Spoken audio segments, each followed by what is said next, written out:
Bonsoir à tous, merci de votre attention. Voici les titres de l'actualité de ce lundi. Les intempéries dans le nord de l'Europe ont fait au moins 3 morts et des dégâts importants. Un cargo s'est échoué en Lettonie. Aux États-Unis, les tempêtes de neige dans l'ouest ont fait 17 morts au total. La justice fait de l'histoire. 60 ans après les faits, la commission réexamine l'affaire Miss Etienneau, condamnée aux travaux forcés pour le meurtre d'un garde-chasse. Raymond Miss, 79 ans, était à l'audience. L'avocat général a réfuté l'existence d'éléments nouveaux. La campagne présidentielle au pas de course. À peine investi, Nicolas Sarkozy a inauguré ses locaux de campagne et s'est rendu au Mont-Saint-Michel. À gauche, François Hollande dénonce un candidat dangereux et ironise sur ses tours de passe-passe. L'État français accélère ses ventes d'immeubles. Les cessions ont rapporté 800 millions d'euros en 2006 sur un patrimoine immobilier estimé à 38 milliards d'euros. L'Irak a finalement pendu ce matin en secret les 2 proches de Saddam Hussein jugés et condamnés avec lui. Les États-Unis se disent déçus, les avocats indignés. Enfin, le coup d'envoi du nouveau programme de prévention des caries. 600 000 enfants et adolescents entre 6 et 18 ans sont invités ou convoqués chez le dentiste avec une prise en charge à 100% des soins nécessaires. Et avant de développer ces titres, cet anniversaire qui est l'occasion d'illustrer la vitalité des naissances dans notre pays, les seuls sextuplés de France ont fêté hier leurs 18 ans. 4 filles, 2 garçons, nés le 14 janvier 1989. La mairie de Narbonne leur rendait hommage ce soir. Anouk Burel, Olivier Combe. Gaël, Kevin, Coralie, Mélanie, Dorian et Cédric, 18 ans chacun et 18 ans ensemble. Ils sont bien 6 et ils fêtent aujourd'hui leur anniversaire un peu particulier. Un anniversaire de sextuplés sous le regard bienveillant de leur mère. 18 ans de complicité. On a toujours tout fait ensemble et donc pour moi je ne conçois pas de faire un truc sans mes frères et sœurs. Pour les vêtements, on peut se les prêter, pour les devoirs, on peut tous s'aider, comme on a tous le même âge donc c'est bien. Il faut quand même les élever, c'est quand même des enfants qui ont des gros besoins et il n'y a pas eu grand monde pendant 18 ans. Elles sont loin, ces échographies de 1989. Déjà dans le ventre de leur mère, ils sont sous le feu des projecteurs. Derrière eux, 18 ans d'images, dont ce 14 janvier, jour de leur naissance, avec les sourires ravis des médecins et une mère épuisée dans sa chambre, un peu plus loin. Comment vous envisagez votre vie maintenant avec 6 enfants? Oh là là, difficilement. J'espère que j'aurai assez d'aide pour la première année surtout. Pour les biberons, pour l'échange, tout ça. Évidemment, ma vie est changée à tout au tout. Pour nous, c'est les premiers. Alors ça va être un combat au départ. Surtout une question d'organisation. 18 ans qui ont dû paraître 6 fois plus longs à ses parents. Combien de paquets de couches, de biberons, de réveils dans la nuit, de cris. Des années de bataille au pistolet dans les chambres. Des chambres bien organisées, 1 pour les garçons, 2 pour les filles. Mais aussi 6 fois plus de bouches à nourrir. Les parents ne se sont jamais cachés d'avoir eu des problèmes d'argent. Sponsors, entreprises, journaux, ils ont eu recours au plus offrant pour donner le meilleur à leurs enfants. Aujourd'hui, les sextuplés font tous des études. Ils comptent tous passer leur permis de conduire cette année. Et à noter que des sextuplés sont nés ce week-end dans un hôpital de Vancouver au Canada. C'est une première également là-bas. Une douceur étonnante au sud, de violentes tempêtes au nord. L'Europe connaît donc un hiver capricieux et irrégulier. La Scandinavie et les Pays-Baltes ont été les plus touchés ces 2 derniers jours. On compte au moins 3 morts et des dizaines de milliers de foyers isolés. Benoît Bringer. Abattus par la force du vent. Dans les forêts du sud-ouest de la Suède, les arbres déracinés se comptent par centaines. Avec des conséquences dramatiques, 3 personnes sont mortes, dont un garçon de 9 ans. À chaque fois, c'est un arbre qui est tombé sur la voiture. Sur le bord des routes, les agents forestiers s'activent, n'hésitant pas à utiliser des explosifs pour dégager les arbres. On ne sait pas à quel point la forêt va être dévastée. Pour l'instant, on libère les routes, mais tous les arbres en bordure de forêt vont sans doute tomber. La tempête a paralysé toute une partie du pays. 230 000 Suédois sont toujours privés d'électricité et de nombreuses routes sont impraticables. Une mer démontée, des vagues de 3 mètres de haut, en Suède, mais également au Danemark et sur les côtes lettonnes. En Norvège, un cargo échoué ce week-end a déversé plusieurs centaines de tonnes de pétrole dans la mer. Mais les opérations de nettoyage se sont interrompues après une brève accalmie. Il y a encore du pétrole qui sort du bateau, mais le vent est beaucoup trop fort, on ne peut pas rester. Ce soir, le temps est à l'accalmie, mais la tempête a laissé des traces. Comme ici en Estonie, où les habitants doivent maintenant faire face aux inondations. Aux États-Unis, le président Bush a déclaré l'état d'urgence dans l'Oklahoma en raison des tempêtes de neige qui sévissent pour le 4e jour d'affilée. On compte 11 morts dans cet état, la plupart dus à des accidents de voitures et 6 autres dans le Missouri, plus au nord. Hier, rappelons que l'état d'urgence avait déjà été décrété en Californie. Des centaines de vols dans tout le pays ont été annulés, des cinémas, des églises, des commerces sont fermés. Le froid et le mauvais temps devraient gagner l'est du pays demain. En France, il avait 19 ans au moment des faits, il en a 79 aujourd'hui. Raymond Miss court toujours après une réhabilitation judiciaire. Avec son ami Thienot, il avait été condamné pour le meurtre d'un garde-chasse commis en 1946. Après l'affaire Seznec, c'est l'un des grands dossiers criminels du siècle à passer en commission de révision. Mais l'avocat général a estimé aujourd'hui qu'il n'y avait pas d'éléments nouveaux. Dominique Verdaillan, Lionel Langlade. Jusqu'à son dernier souffle, Raymond Miss, 80 ans, se battra pour être réhabilité. Ce soir encore, devant la présidente de la commission, il cherche ses mots pour plaider son innocence. Elle m'a dit, Monsieur Miss, alors, qu'est-ce que vous allez me dire? Comment que ça s'est passé? Mais je dis, comment vous voulez que ça se passe? Moi, je suis innocent. En janvier 47, 2 chasseurs, Raymond Miss et Gabriel Thienot, sont accusés du meurtre d'un garde-chasse. L'interrogatoire durera 1 semaine. Une garde à vue, plus près de la torture que du droit. Faire la prière des Juifs, à genoux sur une règle en fer, hein, et tout nu. Pendant des heures entières, fallait tenir le plus longtemps possible. Quand c'est qu'on s'écroulait, on nous mettait des seaux d'eau sur la figure. À bout de force, les 2 hommes avouent, ils seront condamnés à 15 ans de travaux forcés avant d'être partiellement graciés par le président Coty. Gabriel Thienot est décédé en 2003, sa veuve a repris le flambeau. Quand je me suis mariée avec lui, vous savez, je me suis dit, je vais essayer de le rendre heureux pour pouvoir essayer de lui faire oublier tout ce qu'il a pu subir. Mais j'ai jamais pu lui faire oublier. Aujourd'hui, l'avocat général ne ferme pas la porte à une révision, même s'il ne voit pas d'éléments nouveaux. 4 requêtes en révision ont déjà échoué. Après l'affaire Seznec, la justice doit donc mettre un point final à un dossier d'un autre siècle, en prenant bien soin de faire le distinguo entre l'émotion populaire et la vérité judiciaire. La justice encore avec ce procès qui mobilise tout un village, celui d'un restaurateur de la Creuse qui avait tué l'un de ses cambrioleurs il y a 2 ans. Tous les habitants ont pris fait et cause pour lui. L'audience a commencé cet après-midi. Sur place, Aurélia Guillemin, Jean-François Monnier. Depuis 2 ans, il a le soutien de ses proches et aussi de tout le village. Noël Bassé, un restaurateur de 51 ans, doit répondre depuis ce matin de violences volontaires avec arme ayant entraîné la mort sans intention de la donner. Des charges lourdes, mais un geste que beaucoup lui pardonnent. Je sais ce que c'est la peur de quand quelqu'un débarque chez vous et puis que vous entendez des bruits et puis tout ça. Il a voulu défendre sa femme et lui. Et il a fait comme il est. Mais c'est dommage, quoi. C'est triste. C'était un soir d'octobre 2004. À l'étage de leur restaurant, Noël Bassé et sa femme sont réveillés par des bruits suspects venant du rez-de-chaussée. Le restaurateur s'empare de son fusil à canon scié chargé de chevrotine et de la fenêtre vise à 4 reprises 2 cambrioleurs qui étaient en train de s'enfuir. On tire 1 fois, on tire 2 fois, on tire 3 fois, on tire 4 fois. Entre chaque coup, on réarme. Et puis la victime s'enfuit. Et quand on tire sur la victime à 40 mètres, comment voulez-vous parler de légitime défense? La victime, père de 4 enfants, s'effondre de la même de la propriété. À l'audience comme pendant l'enquête, Noël Bassé reconnaît d'ailleurs avoir déplacé le corps sans vie vers l'intérieur de son jardin. Tout est allé très vite, se défend-il. Je ne nie pas les faits, mais ce n'est pas moi le premier qui les ai provoqués. Aujourd'hui et pour au moins 1 semaine, son restaurant est fermé pour raisons personnelles, dit pudiquement l'écriteau. Son propriétaire encourt 20 ans de prison.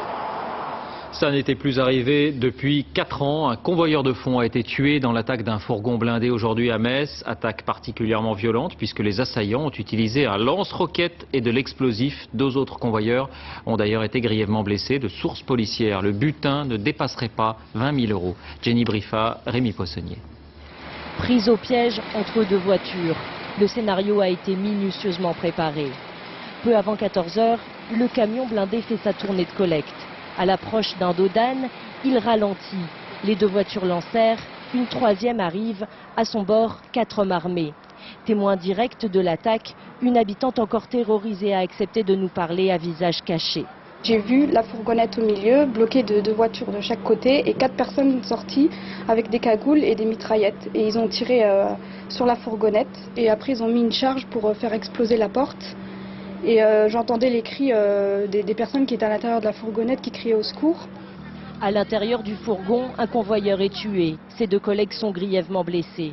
Ce sont des armes de guerre qui ont été utilisées. Kalachnikov, explosifs ou peut-être même lance-roquettes. Une détermination, une organisation.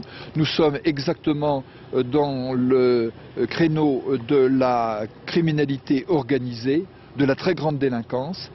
Selon les premiers éléments de l'enquête, les malfaiteurs auraient réussi à dérober un seul sac contenant 20 000 €. Ils se seraient ensuite enfuis vers le Luxembourg. En bref, la jeune fille qui avait enlevé un nouveau-né ce week-end à Montfermeil est âgée de 12 ans et demi. On l'apprend aujourd'hui. Elle avait elle-même affirmé avoir 18 puis 16 ans. En fait, il s'agit d'une enfant issue d'une famille des gens du voyage et décrite comme paumée et laissée à elle-même par les enquêteurs. Elle aurait fugué il y a 3 mois et elle pourrait être placée en foyer mais devrait malgré tout être mise en examen pour enlèvement. Le bilan de la délinquance dont on parlait la semaine dernière l'a confirmé. Les saisies de stupéfiants sont toujours en augmentation. En ce qui concerne le cannabis, il existe une autre manière de s'en procurer. Elle a le vent en poupe, semble-t-il, même s'il est difficile de mesurer son ampleur. Il s'agit de la culture à domicile. Régulièrement, la police met au jour des installations très sophistiquées, même dans des appartements en pleine ville. C'est le dossier de cette édition. Il est signé Lionel Feuerstein, Guillaume Fautra.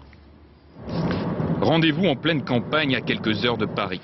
Marc, 40 ans, père de famille, nous reçoit discrètement, car dans son grenier, à l'abri des regards, il cache sa propre plantation de cannabis. Entrez dans le petit paradis.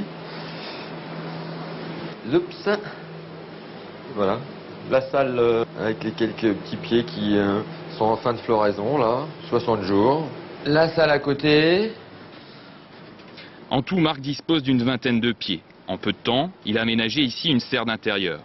Tout a été étudié avec soin, éclairage au sodium, humidificateur, système d'aération.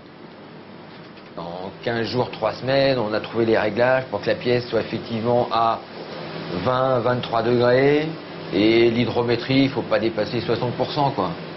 Marc est ce qu'on appelle un cannabiculteur, un fumeur jardinier qui affirme cultiver ses plants surtout pour en garantir la qualité. S'il revend parfois sa récolte, il prétend le faire uniquement auprès de ses proches. Moi, je suis pas milliardaire, hein. C'est clair que je suis obligé de payer, j'ai quelques petits frais annexes, tout ce qui est électricité, etc. Bon, voilà, ça me couvre mes 2-3 frais. Mais effectivement, c'est 200% illégal, hein. Mais bon, si maintenant il faut emprisonner tous les pères de famille qui ont plus de 40 ans qui fument un joint, on va pas mettre tout le monde en prison. En fait, il serait comme Marc, près de 100 000 consommateurs à cultiver du cannabis à domicile. Le phénomène est en pleine expansion. Il est aidé en grande partie par Internet, sur lequel des sites sont consacrés au cannabis. Ces dernières années, les magasins d'horticulture ont également constaté une forte affluence des fumeurs jardiniers. Des clients qui dépensent de 500 à 1500 € pour un équipement complet. On ne peut plus dire que c'est soit les jeunes ou soit un tel ou un tel. Non, non, ça touche vraiment tout le monde. À la boutique, vous constatez qu'il y a de plus en plus de clientèle qui cherche à cultiver du cannabis à la maison? Oui, si, quand même. Faut pas se voiler la face. Il y en a de plus en plus et je pense pas que ça va s'arrêter comme ça. Si le matériel horticole est en vente libre, il est en revanche strictement interdit de l'utiliser pour faire pousser du cannabis, même en petite quantité.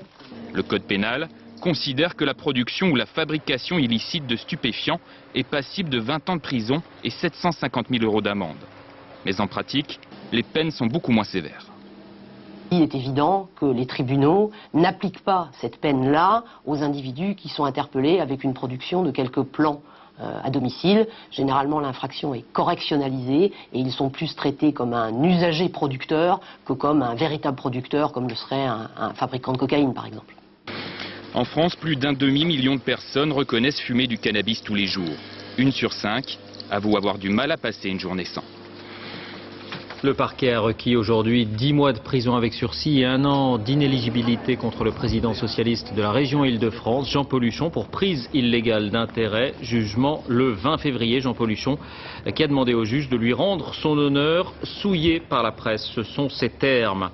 La campagne présidentielle et Nicolas Sarkozy au pas de charge, à peine investi. Il s'est rendu en Bretagne et au Mont-Saint-Michel également, un lieu symbolique selon lui de l'identité de la France. Auparavant, il avait inauguré ses locaux de campagne et installé son équipe. Michael Darmon, Mathieu Birden.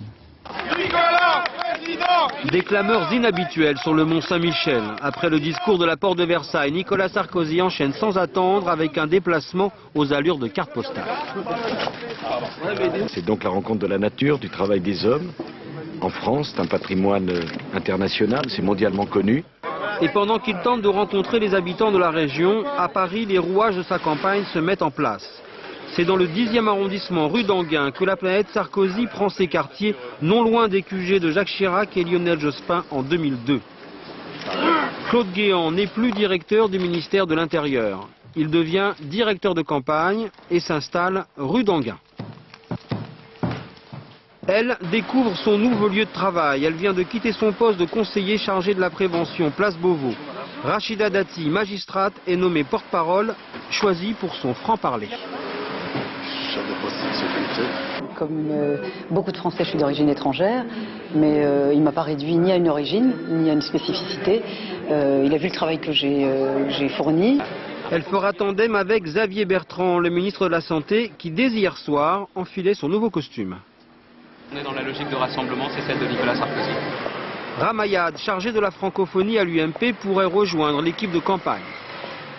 Rue d'Anguin s'installent aussi les équipes de la télé Sarkozy sur le net, pilotées par François Delabrosse et Cécilia Sarkozy, qui s'occupent de tout ce qui concerne l'image du candidat.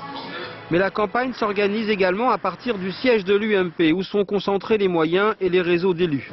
Un parti et un QG, la machine Sarkozy est lancée pour 2007. À gauche, François Hollande adressait ses vœux à la presse. Il a ironisé sur le slogan et certaines des références de Nicolas Sarkozy empruntées à la gauche. Il a aussi voulu clore le débat interne au Parti socialiste, celui-là sur la fiscalité. Jeff Wittenberg, Dominique Bonnet. Chez les socialistes, il y a quelques marques déposées. Et selon François Hollande, Nicolas Sarkozy devrait arrêter de s'en inspirer. D'abord, le nouveau slogan du candidat de l'UMP, « Tout devient possible ». Le PS a cru revoir une de ses vieilles affiches retrouvées dans son grenier. Avec le Parti socialiste, tout est possible. Mais depuis 1972.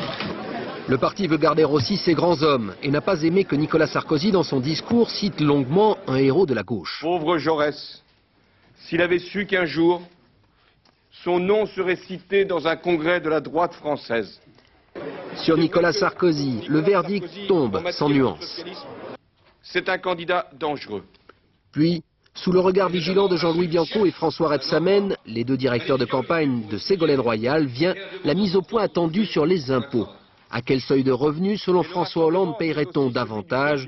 Question décidément troublante. Revue fiscale nette par part de 4 000 € pour un couple, pour un ménage.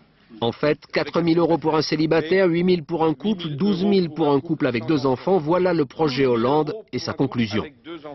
La candidate, Ségolène Royal, arbitrera. 2% des contribuables, ceux qui sont le plus aisés, seront concernés et au PS, tout le monde est content. Il défend le projet socialiste et ça sera le socle des propositions de la candidate, mais c'est elle qui fera ses propositions et personne ne les fera pour elle. Le siège du PS est en train de se préparer pour la campagne. Un décor renversant pour Ségolène Royal, des roses mais pas trop d'épines. Un mot de l'extrême gauche, Gérard Chivardi, le candidat soutenu par le Parti des Travailleurs, s'adressait à la presse aujourd'hui. Il affirme qu'il dispose de près de 400 promesses de signature. Il souhaite défendre les petites communes et rompre avec l'Union européenne. Daniel Gluckstein, qui portait les couleurs de ce parti trotskiste il y a 5 ans, était à ses côtés. Et puis encore un mot de la campagne. Sachez qu'en plus de notre site internet france2.fr, France 2 s'est associé en exclusivité avec Google pour créer un espace consacré à l'élection présidentielle. À alimenté par nos images, mais vous êtes invités, vous aussi, à mettre en ligne les vôtres pour nourrir le débat et certaines pourront être éventuellement diffusées. Enfin, sachez que Benoît Duquesne, avec ses équipes, consacre ce soir son magazine à cette campagne. Complément d'enquête, tous les coups sont-ils permis, à suivre à partir de 22h25. Économie, c'est l'un des plus gros, sinon le plus gros propriétaire immobilier du pays. L'État français accélère ses ventes d'immeubles. Parfois, vous allez le voir, de très beaux hôtels particuliers. Il en a tiré 800 millions d'euros l'an passé. Vincent Fourcade, Christophe Vignal. C'est le dernier achat de ce promoteur immobilier. Une caserne désaffectée en Picardie. Elle est à l'abandon depuis 10 ans. On retrouve notamment par là une ancienne fosse pour l'entretien des chars. L'État a vendu le tout pour 650 000 euros. Avec de l'imagination et surtout 20 millions d'euros de travaux, l'ancienne caserne n'aura bientôt plus rien de militaire. Dans 3 ans, le logis abbatial qui est face à nous sera réhabilité, il y aura une 30aine d'appartements. Les bâtiments du front ont été démolis et laisseront place à une 40aine de logements. L'an dernier, l'État a cédé au total quelques 400 constructions en tout genre, dont une 20aine de bâtiments hors normes. Ici, un hôtel particulier situé rue Saint-Dominique. Ici, vous êtes à proximité du Premier ministre qui a ses bureaux à quelques mètres. Qui achète? Évidemment pas des particuliers. Ceux qui achètent, ce sont des investisseurs, bien souvent des compagnies d'assurance, des fonds de pension. Et ce palais, c'est justement un fonds de pension américain qui se l'est offert pour 165 millions d'euros. Encore chez nous quelque temps. Ah oui, 20 000 mètres carrés de bureaux au cœur de Paris que les douanes vont bientôt quitter. Car l'ancien propriétaire, le ministre du Budget, a tout vendu. Malgré les dorures, le bâtiment n'était plus vraiment fonctionnel. Là, vous avez l'illustration parfaite de ce que je veux plus voir pour notre politique immobilière de l'État. Ces bureaux qui sont vétustes, dont la restauration coûterait horriblement cher aux contribuables. En 2006, les ventes de l'État lui ont rapporté 800 millions d'euros. Mais il reste toujours l'un des plus gros propriétaires de France, 28 000 immeubles et un patrimoine de 38 milliards d'euros. Actualité sociale, la police a découvert à Lyon ce qu'on pourrait appeler un cas d'esclavage moderne. Un homme a travaillé pendant 10 ans dans un atelier de confection pour quelques euros par jour et il dormait chez son employeur sur une paillasse. Le propriétaire a été interpellé et mis en examen. Denis Sébastien, Philippe Fivet. Il se prénomme Christian, il a passé 10 années derrière ses murs. 10 années dans un état de quasi-esclavage, à travailler 14 heures par jour pour un salaire de misère. Âgé de 50 ans, Christian était l'homme à tout faire dans cet atelier insalubre. Il dormait sur place, sur un matelas à même le sol. Les voisins l'apercevaient parfois, mais ignoraient sa situation d'exploité. Il ne s'est jamais plaint, c'était un monsieur très discret. Il ne s'est jamais plaint, rien du tout. Il venait ici, il posait ses poubelles, il rentrait, on le voyait rarement, quoi. Ça semblait pas très légal, mais en même temps, pareil, je veux dire, les autres employés, c'était jamais vraiment complètement ouvert ou rarement. On en parlait souvent comme l'atelier clandestin, même si c'était pas forcément étayé non plus. C'est un incendie et une tentative d'escroquerie à l'assurance qui pousse les policiers à s'intéresser à cet atelier de confection. La semaine dernière, ils effectuent un contrôle sur place. Parmi les 5 employés non déclarés, ils découvrent le cas de Christian. Dans un premier temps, l'homme, fragile psychologiquement, ne comprend pas ce que l'on reproche à ses patrons.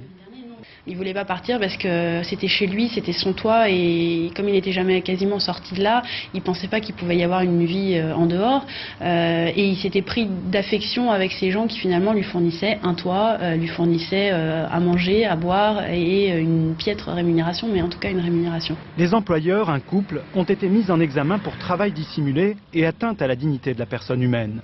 Christian, quant à lui, a été pris en charge par une association caritative. Il a décidé de porter plainte. À l'étranger, l'Irak a finalement pendu ce matin en secret les 2 proches de Saddam Hussein condamnés avec lui pour crimes contre l'humanité. Barzan al-Tikriti, 55 ans, Awad al-Bandar, 60 ans. Pas d'image cette fois, même si l'exécution a bien été filmée. On apprend que la tête de l'un d'entre eux s'est détachée de son corps. Son avocat parle de honte et des manifestations de rue ont accompagné le deuil à Aoudja, près de Tikrit, où les 2 morts ont été inhumés dès aujourd'hui. Les États-Unis se disent déçus, estimant qu'ils auraient dû être pendus avec plus de dignité. Ce sont les termes de Condoleezza Rice. Au Proche-Orient, la construction de la fameuse clôture de séparation entre Israël et la Cisjordanie est quasiment achevée autour de Jérusalem. Érigé pour des raisons de sécurité, ce mur a profondément changé la vie de ces riverains palestiniens. Correspondance Charles Anderlin, Offset Nalbandio. Depuis la construction du mur, près de chez lui, Rizek Petro est obligé de faire tous les matins la course contre la montre pour emmener ses enfants à l'école. Normalement, je partais par la route directe qui est maintenant coupée par le mur. Et ça a duré jusqu'à l'école des frères à peine 5 minutes. Maintenant, je fais tout un tour de presque 12 km pour arriver à l'école. Il habite Al-Ram, un quartier du nord de Jérusalem où résident 60 000 Palestiniens. Le mur dont les travaux se terminent l'isole complètement du reste de la ville. Et Rizek est obligé de passer par ce barrage à l'est de Jérusalem. Comme de nombreux colons israéliens l'empruntent, la circulation est ce matin assez fluide. On ne sait pas si on aura toujours le droit de passer par là ou non. C'est un peu bizarre, on ne sait pas qu'est-ce qu'on va faire demain. C'est un peu l'inconnu. Tout s'est bien passé, mais certains jours, Rizek et ses enfants sont bloqués chez eux et son agence de voyage reste fermée. Surtout, il craint qu'habitant de l'autre côté du mur de séparation, Israël lui retire sa carte de résident de Jérusalem. Avec ça, maintenant, je peux aller à l'aéroport, je peux recevoir mes groupes, je peux aller à Tel Aviv, je peux aller à Eilat, dans tout Israël. Si je le perds, ça va me limiter le mouvement. Les Palestiniens qui n'ont pas la carte bleue de Jérusalem ou une autorisation spéciale sont obligés de passer par les rares endroits où il est possible d'escalader le mur. Mais la police veille. Les sciences, il y a 10 ans, l'Institut Roslin en Écosse avait conçu la première brebis clonée, Dolly. Eh bien, les généticiens viennent de réaliser une nouvelle percée. Des poules transgéniques produisent des œufs porteurs de médicaments. Explication Marie-Pierre Sabitier. Des poules transgéniques capables de pondre des œufs dont le blanc est un médicament. Cet exploit a été réalisé par des généticiens écossais. Les chercheurs ont modifié génétiquement les poules pour produire des molécules sur commande. Ils ont introduit un gène dans la poule, gène qui permettra la production de protéines dans le blanc des œufs qu'elle va pondre. Cette production est en quantité suffisante, environ 40 microgrammes de médicaments par millilitre de blanc d'œuf, ce qui satisfait les chercheurs. L'idée est de produire les protéines nécessaires à l'élaboration des médicaments grâce à des poules. Cette idée présente un avantage évident. Les poules produisent en grande quantité et pour pas cher. La matière première de cette chaîne de fabrication ne coûte donc presque rien. Les protéines ainsi obtenues dans le blanc d'œuf sont un antiviral et un anticancéreux, un anticorps utilisé dans le traitement du mélanome malin, le traitement du cancer de la peau. Il a fallu 15 ans à ce laboratoire en Écosse, le Roslin Institute, pour obtenir ce résultat. C'est là que la brebis clonée Dolly a vu le jour il y a 10 ans. Aujourd'hui, c'est l'œuf transgénique qui fait l'actualité. La santé avec le coup d'envoi d'un vaste programme de prévention des caries. Une première vague d'invitations ou de convocations chez le dentiste a été lancée aujourd'hui aux jeunes qui auront 6 ans, 9 ans, 12, 15 ou 18 ans entre janvier et mars. 600 000 enfants et adolescents au total sont concernés. 100% des soins nécessaires sont pris en charge. Et il faut savoir que les traitements sont de plus en plus performants. Dominique Chimbakala, Alain Locasio. Dans ce cabinet, on ne s'occupe que des enfants. Aujourd'hui, Roxane, 9 ans et 0 caries, vient voir Chantal Langema, sa dentiste, pour la visite annuelle. Je pars de la gencive du bas, je remonte jusqu'à la gencive du haut. Montrer, expliquer, répéter. La prévention est le b.a.-ba de la prise en charge des enfants et pour certains au moins, cela fonctionne. Des fois j'avais mal, j'ai demandé à ma mère d'aller chez le dentiste et Chantal m'a expliqué que je devais plus me les laver et maintenant je me suis dit que pour plus avoir mal, je devais me les laver. Selon une étude de la Sécurité sociale, la moitié des enfants de 12 ans ont ou ont eu des caries. Un chiffre divisé par 2 en 20 ans. Une des clés du succès, ce sont les nouveaux traitements. Sceller les sillons, par exemple, pour protéger les dents dès le plus jeune âge. Il faut savoir qu'au fond du sillon, la brosse à dents, le fait de passer sa langue ne peut pas nettoyer le sillon. Donc les bactéries s'y mettent, la nourriture s'y met et colle, et rien ne peut l'en déloger. La meilleure façon, c'est de le boucher, comme ça rien ne rentre dedans. Pour l'orthodontie, dans certains cas, plus besoin d'attendre les dents définitives. 30% des adolescents portent un appareil dentaire, car des dents désordonnées ne sont pas seulement inesthétiques, mais constituent bel et bien un handicap. Sans contact entre les incisives du haut et les incisives du bas, la fonction masticatoire est réduite. Les traitements d'orthodontie varient entre 650 et 1000 euros par semestre et sont mal remboursés par l'assurance maladie. Alors un joli sourire dès l'adolescence, c'est possible, à condition d'y mettre le prix. Rocky VI, le retour. Sylvester Stallone a tourné un dernier épisode des aventures du célèbre boxeur des années 80. À 60 ans tout de même, l'acteur était à Paris aujourd'hui et ses fans encore nombreux sur les Champs-Élysées pour l'accueillir. Marie-Jo Jouan, Zidenberkus. Certains l'attendaient depuis plus de 4 heures. C'est une star et puis c'est quand même assez mythique, c'est Sylvester Stallone, c'est une partie de ma jeunesse. Je crois que Rocky, ça a quand même marqué toute une génération. Hein. Rare de voir une icône hollywoodienne aussi abordable. Sylvester Stallone a réjoui ses fans en s'arrêtant au Planet Hollywood où il a déposé symboliquement le short de Rocky. Ce héros de fiction exemplaire, un boxeur parti de rien, créé en 1977 à son image. 30 ans plus tard, Stallone a décidé de conclure la saga. À 60 ans, il était temps de raccrocher les gants. Devant les journalistes, l'acteur a été d'une sincérité désarmante. Tout ce que j'ai, tout ce que ma famille possède, c'est grâce à ce petit boxeur. C'est 30 ans de ma vie.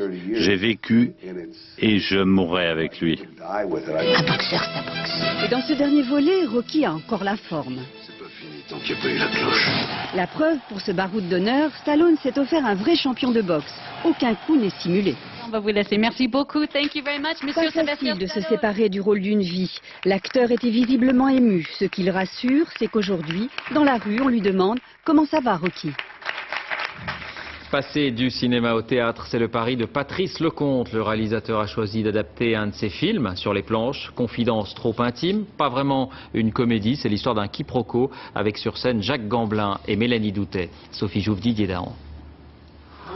Quand le réalisateur des Bronzés de Ridicule s'installe au théâtre, il a l'air d'un écolier qui fait sa première rentrée. Patrice Lecomte apprivoise les petits nouveaux. Salut Fabrice. Vérifie un par un les accessoires avec Jacques Gamblin et Mélanie Doutet. C'est merveilleux ce que tu as fait, ma chérie. Le cinéaste adapte au théâtre l'un de ses anciens films, Confidence trop intime.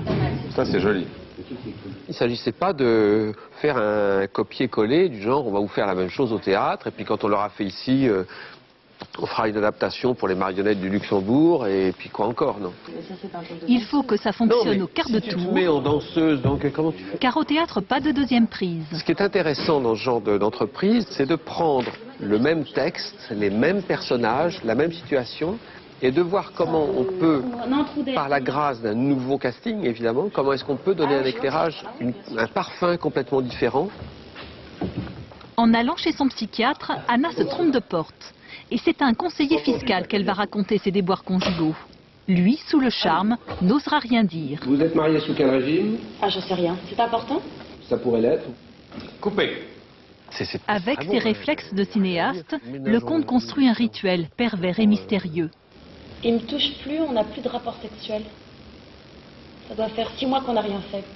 Plus rien. Ça me manque d'avoir du plaisir avec lui. Pas seulement les baisers aussi, les caresses. Mon corps contre le sien, vous comprenez?